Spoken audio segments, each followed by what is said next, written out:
안녕하세요. 축구 전문 기자 한준입니다.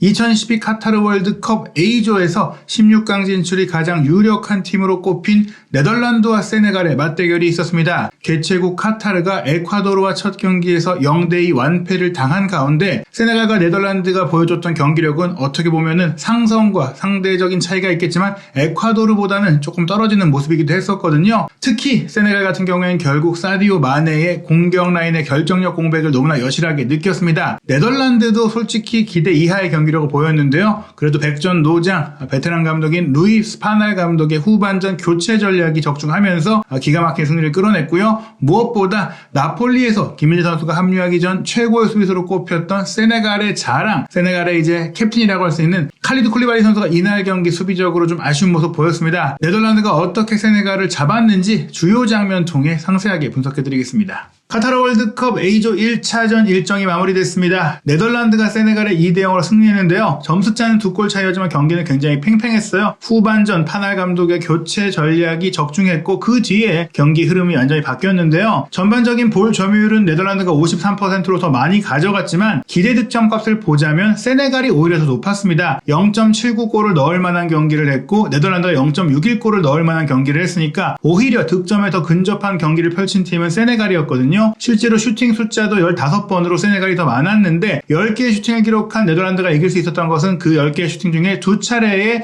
빅 찬스를 만들었기 때문입니다. 그런데 또 하나 흥미로운 것이 네덜란드는 코디 각포 선수가 후반 39분에 헤더로 선제골을 넣기 전까지는 단 하나의 유슈팅도 기록하지 못할 정도로 공격이 무딘 모습 보였거든요. 결국에는 각포의 깜짝 헤더골로 호문을 연 이후 총공세를 펼친 세네갈의 뒷공간을 노려서 추가골이 나왔기 때문에 실제로 양팀의 실력 차이는 크지 않았고 비겼다고 하더라도 무리가 없는 내용이었다. 네덜란드가 2대0의 승리를 거뒀지만 카타르와 에콰도르와의 경기처럼 한쪽으로 일방적으로 기운 경기는 아니었다라고 봐야 될 것 같습니다. 세부 기록을 살펴보면은 세네갈이 15번의 슈팅 중에 4개의 유효 슈팅을 기록했고 또 4개는 상대의 6탄 방어에 막혔기 때문에 더 매서웠어요. 네덜란드의 박스 안에 들어가서 시도한 슈팅도 8개나 됐는데요. 반면 네덜란드는 10개의 슈팅 중에 4개가 중거리 슈팅이었을 정도로 날카롭지 못했습니다. 3차례의 유효 슈팅 중에 2개의 골을 넣었을 정도로 이 기회를 잘 살렸다라고 볼 수 있겠는데 특히 후반전 같은 경우에는 초반부에 세네갈이 더 많은 기회를 잡았으나 네덜란드의 이제 깜짝 선발 출전한 골키퍼 노페르트의 선방이 대단했습니다. 이날 경기의 개인 기록을 살펴보면 역시 현재 결승골을 넣은 코디 각포가 2선 공격에서 네덜란드를 잘 이끌었는데 골을 넣은 선수인데 흥미롭게도 14개의 크로스 패스를 연결하면서 오히려 다른 선수들의 헤더 슈팅을 또 끌어내고 기회를 많이 창출을 하다가 마지막에는 이제 대용 선수의 크로스 패스를 헤더로 연결하면서 결승골의 주인공이 됐는데요. 교체 출전해서 세기골을 넣은 다비 클라센 같은 경우도 평균 속도 7.45km를 이제 기록하면서 교체로 들어와서 힘을 분명히 실어줬다는 것을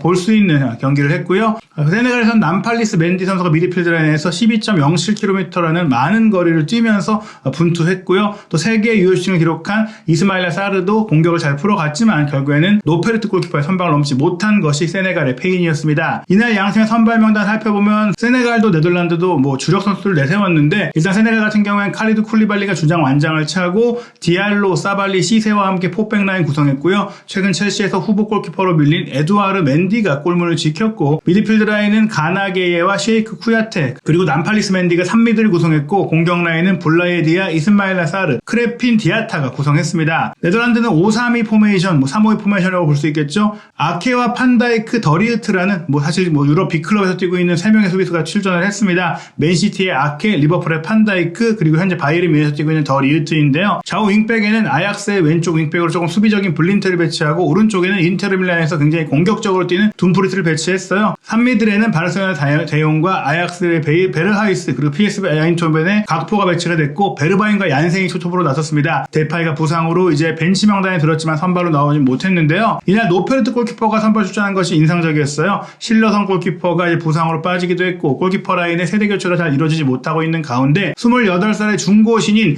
2m 넘는 키를 자랑하는 헤렌벤 골키퍼 노페르트가 이번 대표팀에 선발된 것에 이어 A매치 데뷔전을 월드컵 첫 경기에 치르게 됐습니다. 파날 감독이 정말 편견 없이 훈련을 통해서 가장 좋은 경기력을 보인 골키퍼를 내세운 것인데 이날 통계매체 폰몹 기준 최고 평점인 8.2점을 받았고 4차례의 결정적인 선방을 기록하면서 네덜란드의 승리에 디딤돌이 된 활약을 펼쳤습니다. 이날 경기 포메이션 상세하게 살펴보면 세네갈이 말씀드린 대로 4-3-3으로 경기를 했는데요. 쿠야테, 게이에, 맨디 모두 미드필드 라인에서 수비에 중점을 둔 경기를 하면서 공격적으로는 빠른 스피드를 갖고 있는 이스마일라 사르와 디아타가 좌우 측면을 이끌고 최전방의 디아가 9번 공격수로 이제 활약을 했습니다. 네덜란드는 5명이 수비를 배후에서 지키고 있다가 둠프리스가 조금 공격에 가담하면서 올라가고 3미들에서 더용과 각포 그리고 베르하이스가 거의 다 공격적으로 움직이면서 수비형 미드필더를 두지 않고 이제 3미들을 공격적으로 운영하며 투톱을 지원하는 플레이, 베르바인과 얀센 선수를 향한 직선적인 패스를 시도했는데 이 패스가 제대로 살아나지 못했고 무엇보다 더용 선수가 세네갈 선수들의 중원 압박에 막히면서 많은 패스 미스도 기록했고 더용답지 않은 조금 불안한 모습 보이다가 막판에 좀 살아났습니다. 말씀드린 대로 만회를 잃은 세네갈은 왼쪽 측면 공격수로 이스마일라 사르를 투입했는데요. 사르가 분투했지만 결정력이 아쉬웠어요. 90분 동안 3차례의 슈팅을 기록했고 이 슈팅 모두 빗나간 건 아니고 상대의 6탄 방어나 노페르트의 선방에 막혔고요. 기회 창출도 4개를 기록할 정도로 많은 공격적인 기회를 했지만 결국에는 마무리를 하지 못했다.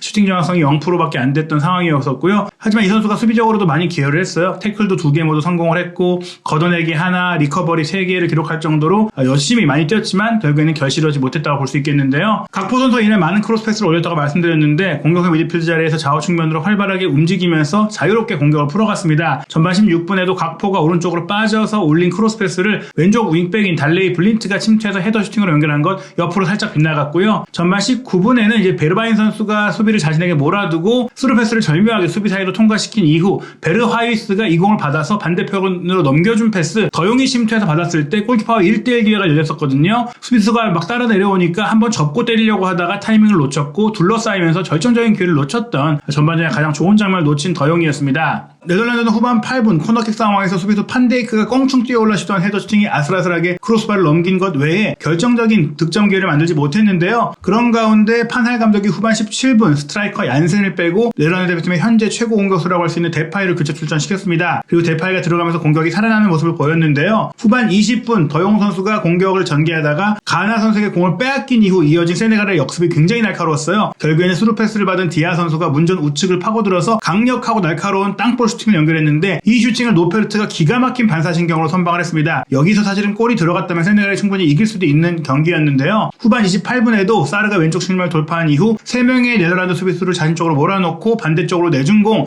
가나게이 선수가 오른발 강력한 슈팅을 연결했는데 또 한 번 노페르트의 선방에 막혔어요. 이렇게 경기를 주도하던 세네갈이 흔들렸던 결정적인 이유는 후반 28분에 쿠야테 선수가 부상으로 쓰러졌고 결국 교체까지 됐기 때문인데요. 세네갈은 승리를 노리면서 수비형 미드필드인 쿠야테가 빠졌을 때 조금은 공격력이 있는 파페 게이 선수를 투입했다가 오히려 수비의 균형이 무너졌습니다. 데파이가 들어가면서 공격이 더 날카로워진 네덜란드, 그리고 수비형 미드필드 대신 좀 공격적인 선수를 투입한 세네갈은 결국에는 밀도 차이를 보였는데요. 후반 40분 프랭키 더용 선수가 배후 공간, 쿨리발리 선수의 뒷공간으로 올린 로빙 스루 패스를 각포 선수가 뒤에 있다가 빠르게 침투해 들어가면서 잘라먹는 헤딩 슈팅으로 선제골을 넣었어요. 사실 이 장면은 쿨리발리 선수가 경기하기는 어려웠었고 쿨리발리의 센터백 파트너인 시세 선수가 따라가주면서 커버했어야 되는데 두 센터백 라인이 의사소통도 안 됐고 특히 주장이자 리더인 쿨리발리가 이런 부분들을 잘 조정했어야 하는데 조금은 넋을 잃은 그런 모습을 보였습니다. 김민재 선수가 쿨리발리를 넣어왔다, 더 좋은 선수다라는 평가를 받는 것을 또 확인할 수 있는 쿨리발리의 부진한 플레이였고 그로 인해 세네갈이 승리를 놓치기 수밖에 없게 됐는데요. 이 다른 각도로 보셨을 때도 배후에 들어가는 각포가 오프사이드 트랩을 완전히 무너뜨리기도 했었고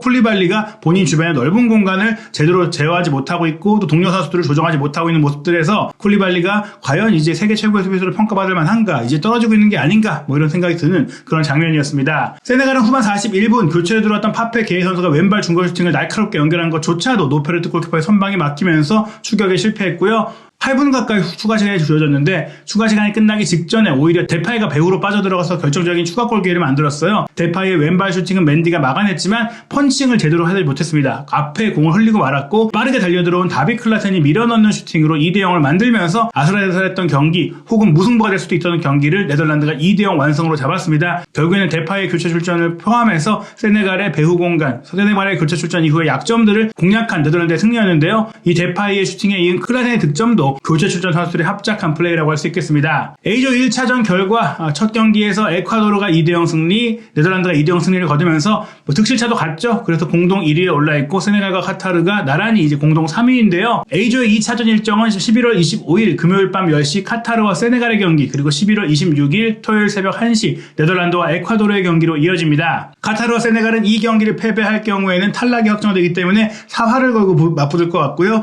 네덜란드와 에콰도르가 오히려 조 1위로 16강을 진출할 가능성을 두고 경쟁하게 되는데 현재 B조 1위가 유력한 팀이 잉글랜드이기 때문에 또 잉글랜드가 이란을 상대로 6대2 대선을 거두면서 강력한 경기력을 보여줬기 때문에 또 잉글랜드를 피하기 위한 네덜란드와 에콰도르의 치열한 경쟁이 펼쳐질 것으로 예상이 됩니다. A조와 B조가 경기를 시작한 가운데 C조와 D조의 일정이 오늘 펼쳐집니다. 11월 22일 화요일 저녁 7시에 C조 1차전 아르헨티나와 사우디아라비아의 경기가 펼쳐지고요. 또 다른 C조 첫 경기 멕시코 대 폴란드는 11월 23일 새벽 1시에 킥오프합니다. D조 경기도 이날 열리는데요. 11월 22일 밤 10시에 덴마크 대 튀니지, 11월 23일 새벽 4시에 프랑스 대 호주의 경기가 펼쳐집니다. 한준TV에서 월드컵 모든 경기들 핵심 소식들, 상세 분석과 현지 반응, 독점 정보 확인하시기 바랍니다.